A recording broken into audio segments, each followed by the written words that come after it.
You are looking at Julian's pronunciation guide, where we look at how to pronounce better some of the most mispronounced words in the world, like this other curious word. But how do you say what you're looking for today? Very interesting word, a dinosaur name. If you want to learn more incredible dinosaur names that nobody can pronounce, stay tuned. There are videos you'll want to watch and listen to.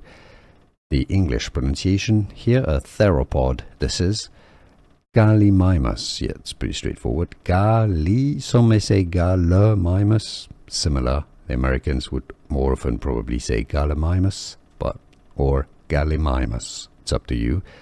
Gallimimus.